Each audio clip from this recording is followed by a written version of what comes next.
낙찰중이다 플러스 경매 김수경입니다. 오늘은 경매 낙찰받고 살고 있는 사람, 점유자 연락처를 알아내는 방법에 대해서 얘기를 해보려고 합니다. 소유자일 수도 있고 임차인일 수도 있고 소유자도 아니고 임차인도 아닌 뭐 그런 사람일 수도 있고 그렇습니다. 일단 연락처를 알아야지 협상을 할 거 아닙니까? 우리가 경매로 낙찰받았다고 해서 무조건 강제집행 뭐 이런 식으로 해서야 되겠습니까? 그건 최후의 수단이고 일단은 서로 이제 연락을 해서 원만한 협상을 위해서 최선을 다해야 하는 것입니다. 그러려면 연락처를 알아야 되겠죠. 물론 뭐 찾아가서 만날 수 있죠. 찾아가서 만날 수 있는데 찾아가서도 못 만날 수도 있고 그렇습니다. 앞으로 말씀드릴 그 방법은 저는 세 가지로 이렇게 정리를 한번 해봤습니다. 제가 지금까지 사용하고 있는 방법들입니다. 첫 번째가 참 중요한데요. 특히 소유자가 아닌 임차인이 살고 있을 경우 방법이에요. 여러분 이제 법원 가서 이제 경매 입찰해서 1등 하지 않습니까? 1등 하면 기분 되게 좋다 그죠? 막 끝내고 막 누구든지 만나서 자랑하고 싶어요. 가족한테건 친구한테건 그렇습니다. 그런데 그렇다 하더라도 바로 뭐 이렇게 회사로 집으로 막 달려가지 마시고요. 경매 마치면 보통 12시, 12시 반 그 정도 되잖아요. 딱 점심시간입니다. 법원 뭐 구내식당에서 드시건 아니면은 법원 앞에서 맛있는 점심 식사 하시고요. 그리고 느긋하게 커피도 한잔 하시고 그리고 한 2시 반, 3시쯤 돼서 법원으로 다시 들어가십시오. 법원에 이제 들어가면 어디로 가냐면 그 경매 입찰했던 경매법정 말고요. 민사신청과로 찾아갑니다. 민사신청과에 가서 그 경매 사건에 대해서 서류 열람 신청을 하십시오. 열람 신청. 돈은 드는 건 아니에요. 열람 신청하시면 그러면은 거기 그 접수받는 사람이 그러면 경매계로 가라고 할 겁니다.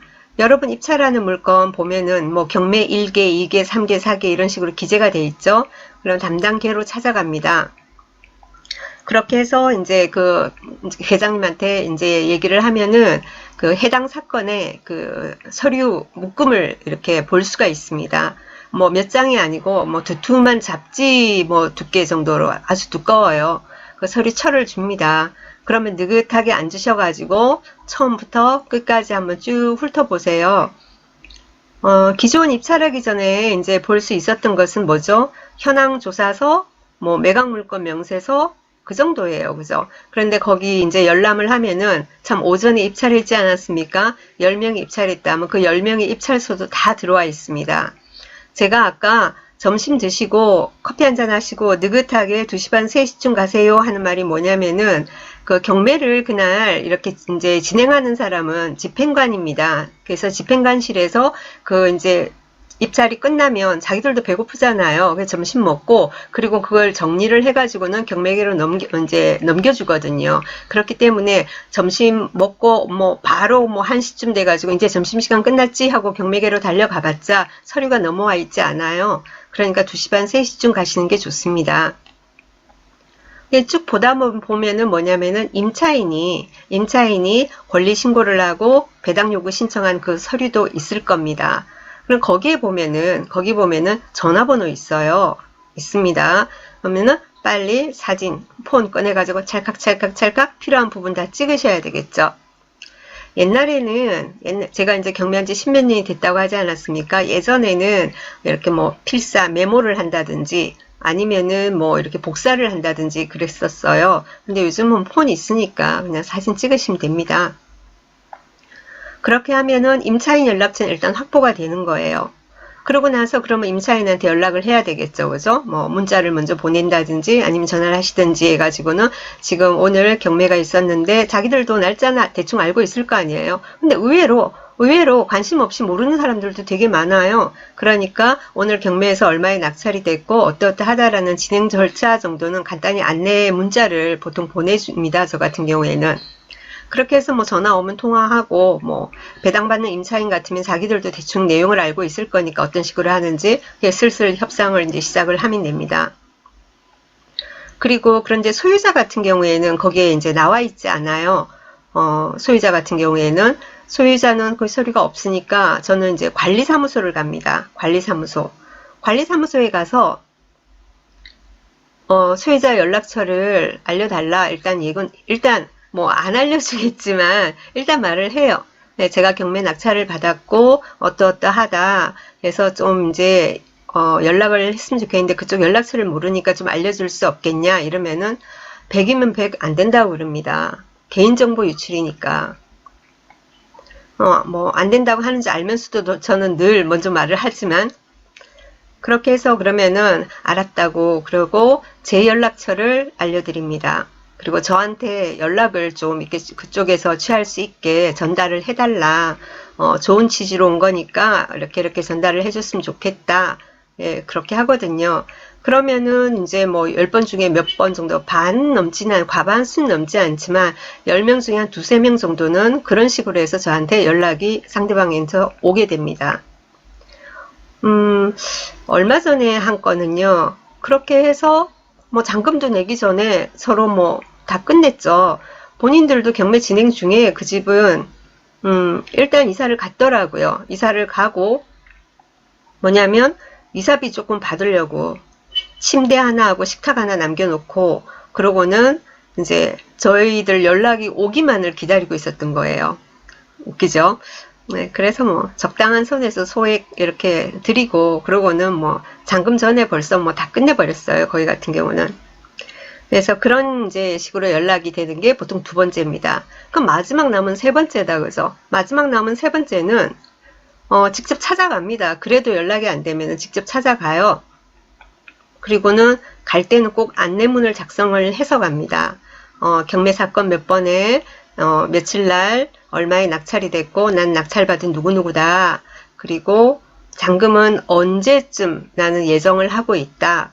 그리고 경매로 이렇게 부득이하게 이렇게 불가피하게 이렇게 경매로 이렇게 뭐 넘어가게 됐지만 명도만은 이렇게 원만하게 협상을 하기를 원한다.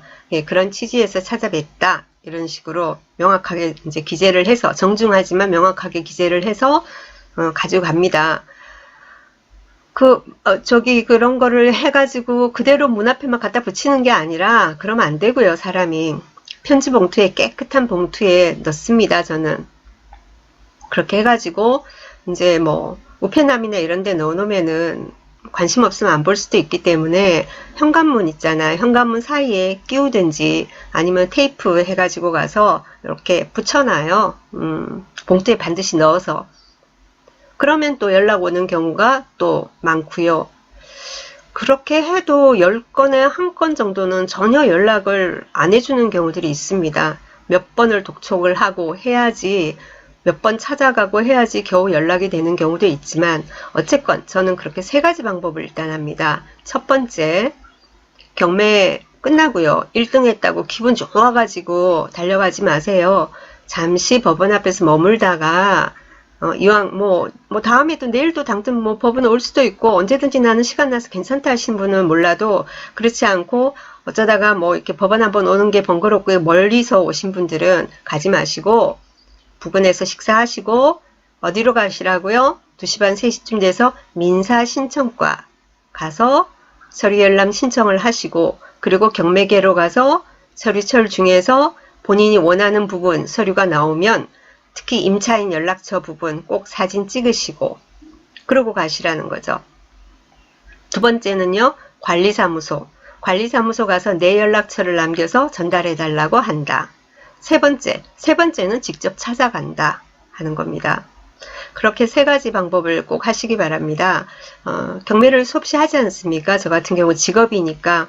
그래서 한 2달 전에 저희 뭐 수강생 같은 경우에도 서류 열람을 꼭 하십시오. 제가 그랬어요. 근데 바빠서 못 하셨다가 좀 지나고 나서 소장님 제가 지금 법원 들어가는데 어떤 식으로 해야 됩니까? 뭐 제가 시간도 있고 그때 좀 바쁘지 않아서 제가 법원 바로 앞이니까 사무실이 바로 쭉 갔어요. 가서 이제 서류 열람 하니까 임차인 연락처가 있어요.